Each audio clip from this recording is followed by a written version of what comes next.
जय माँ मरी आप सभी को। मरी माँ उपासक में आप सबका स्वागत है। आशा करता हूँ माता मरी कृपा आप सब पर बनी रहे। आज मैं आपके लिए एक और विद्या के बारे में बात करने वाला हूँ, स्वप्नेश्वरी विद्या। यूट्यूब पर बहुत सारी चीज़ें फैली हुई हैं कि ये विद्या ऐसे कर लो, शावर मंत्र कर लो, सपने में बताने लगेगी। लेकिन क्या सच में 21 दिन में कोई सपने में बताने लगती है शक्ति या चीज़? आंसर है नहीं। जब तक उस चीज़ को आप प्रतिदिन उसके कम से कम 108 दिन जाप ना करो, ठीक, भले एक माला करो, लेकिन 108 दिन के ऊपर आप उसकी साधना नहीं करोगे, कोई शक्ति को नहीं पता है कि आप कौन क्या कर रहे हो, कोई उसको नहीं पड़ी, उसकी गरज नहीं है कि वो बताने लगेगी। दूसरी चीज़, सही नक्षत्र, सही दिन, सही कपड़े, सही स्थान, इन सारी चीज़ों में पूजा पाठ और साधना करनी होती है। ये नहीं कि कैसे भी आप कर रहे हो। कई लोग बोलते हैं स्वप्नेश्वरी विद्या करो और बेड पे सो रहे हैं। स्वप्नेश्वरी को आप देवी के तौर पे मान रहे हो, देवी मतलब माँ के तौर पे मान रहे हो, और आप उसके सामने बेड पे सो रहे हो तो आके कैसे बताएगी? बिना भोग लिए कोई भी शक्ति चीज़ कैसे बताएगी? आप कोई बात समझो पहले। स्वप्नेश्वरी को इस चीज़ को समझो कि कैसे बता देगी। या तो वो आपसे मैथुन का भोग लेगी, या वीर का भोग लेगी, मांस का भोग लेगी, या किसी भी चीज़ का सात्विक तामसिक कुछ भी भोग लेगी, लेकिन भोग तो लेगी ही लेगी ना।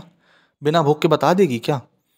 इसलिए ये सारी चीज़ों में नहीं पड़ना चाहिए कि लोग जो बोलते हैं ना 11 दिन के अंदर आपको सपने में शुभ अशुभ फल बताने लगेगी, सट्टे का नंबर बताने लगेगी, ये सारी चीज़ नहीं बताती है।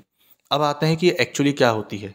इसके दो विधान होते हैं, एक शाबर और एक संस्कृत। शाबर जो है ग्रामीण तरीकों में चलता है, तो ज़्यादातर उसमें मांस की बलि दी जाती है।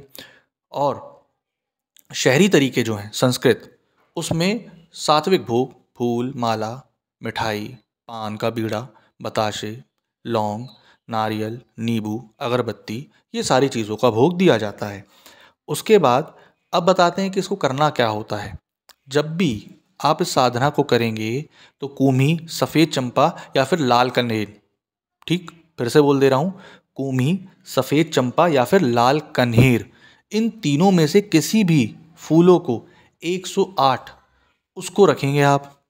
और जब भी साधना आप करेंगे, एक एक फूल को उठा करके एक एक दिन सिरहाने रख के सोएंगे, तब वो सामने वाली चीज़ आपको बताना चालू करेगी।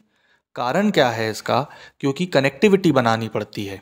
बिना कनेक्टिविटी बनाए देवी या देवता से, किसी भी शक्ति से आप वार्तालाप या बात नहीं कर सकते। जैसे आपने चौकी में 108 फूल बिछाए, माता दुर्गा या फिर किसी की भी फ़ोटो रख के, माता काली की फ़ोटो रख के, या चंडालिनी की फ़ोटो रख के, या शिवलिंग के सामने या भैरव जी के सामने आप इसके मंत्र जाप कर रहे हो, प्रतिदिन आपको 7 माला या 3 माला करनी पड़ेगी। विषम संख्या में आप माला का जाप करेंगे, सम संख्या में नहीं होगी।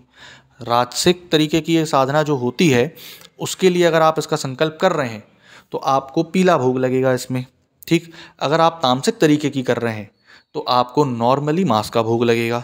अगर आप सात्विक तरीके की इस साधना को कर रहे हैं तो मीठे का भोग लगेगा, जैसे मैंने बताया। प्रतिदिन आपको 3, 5 या 7 माला करनी है। जब आप सोएंगे तो ऊपर नहीं सो सकते, आप नीचे शयन करेंगे। जो भी गद्दा पल्ली आपको बिछाना है वो नीचे बिछाएंगे। अब आते हैं कि दिन कौन सा होना चाहिए। दिन होना चाहिए गुरु पुच्छ नक्षत्र, रवि पुच्छ नक्षत्र और पूर्णिमा, तीनों में से कोई भी एक दिन। ये नहीं कि कभी भी चालू कर दो, ठीक। जब आप इस सिद्धि को करेंगे, पूरा ब्रह्मचार्य का पालन करना है। वो आपके लिए भोग लेके आएगी, ठीक, आपका भोग लेने आएगी। वो किसी भी तौर तरीके से आपको देना ही नहीं है। मतलब वीर आपका स्खलन नहीं होना चाहिए, नाइटफॉल नहीं होना चाहिए, स्वप्न दोष नहीं होना चाहिए। तब आपको दिया गया बंधन काम आएगा। दिया गया बंधन इन द सेंस, जब आप आपसे हमसे ये साधना लेंगे तो आपको बंधन पे बांधा जाएगा 108 दिन के लिए। तब आप इस सिद्धि को करेंगे और उसके बाद इसका प्रयोग करेंगे। ये नहीं कि आप कैसे भी करें। जैसे आप 108 फूल सजाएंगे तो एक एक फूल उठा के सिरहाने रख के सोएंगे, एकांत में निवास करेंगे, ज़्यादा बात नहीं करेंगे किसी से, सात्विक रहेंगे, मांस मदिरा शराब का ये सबका सेवन नहीं करेंगे, तम्बाकू का सेवन नहीं करेंगे, सिगरेट का सेवन नहीं करेंगे। सब सिरहाने रख के जब आप सोएंगे, तब आप उससे जो पूछेंगे सोने से पहले, आपको वो उसका जवाब देगी। ये नहीं कि आके वो भविष्य बताने लगेगी आपको कि हाँ आपको 2 करोड़ रुपए स्टेशन के पास मिलने वाले हैं, ठीक। जो आप सोकर पूछेंगे कि आपको, जैसे एक मिसाल के तौर पे कि मेरा एग्ज़ाम निकलेगा कि नहीं, और एग्ज़ाम निकलने के लिए क्या करूं, एग्ज़ाम निकलने के लिए आप क्या मेरे को बताएंगे, है ना। या फिर आप ये बताएंगे कि मेरी प्रॉपर्टी कैसे बिक सकती है, या प्रॉपर्टी निकलने के लिए, बिकने के लिए क्या करूं। ये सारी चीज़ आपको वो बताएगी और योग बताएगी पूरा कि करना कैसा है। ये अमर सिद्धानी स्वप्न प्रयोग भी इसको कहते हैं। ये प्रश्न का हर किसी चीज़ का उत्तर मिलेगा कम से कम जिक्र करना, लेकिन कम सवाल पूछना, ये नहीं कि बहुत सारे लंबे पैराग्राफ में सवाल पूछ रहे हैं। इसी कारण से ये विद्या जो रहती है बहुत लिमिटेड लोग कर पाते हैं, ऐसा नहीं कि हर कोई करे, ठीक, क्योंकि आजकल सब बड़ बोले किस्म के हैं।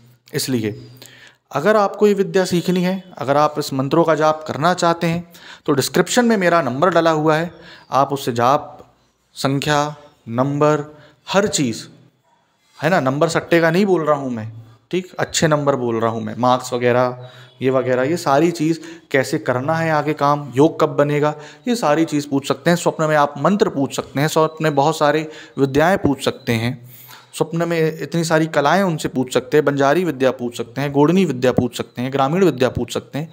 ये सारी विद्या पूछकर आप इनका उपयोग कर सकते हैं। अगर आपको ये विद्या सीखनी है तो आप नीचे डिस्क्रिप्शन में नंबर डला हुआ है, दीक्षा हेतु आप संपर्क कर सकते हैं, ठीक। नंबर में आपका जो कॉलिंग नंबर है, आप भी जानते हैं कॉलिंग कैसा है, अभी 2 महीने के लिए तो कॉलिंग पूरे दिन चालू है, पूरी रात चालू है, तो आप हमसे संपर्क कर सकते हैं, ठीक। तो आशा करता हूँ आपको जानकारी पसंद आई होगी। जय माँ मरी।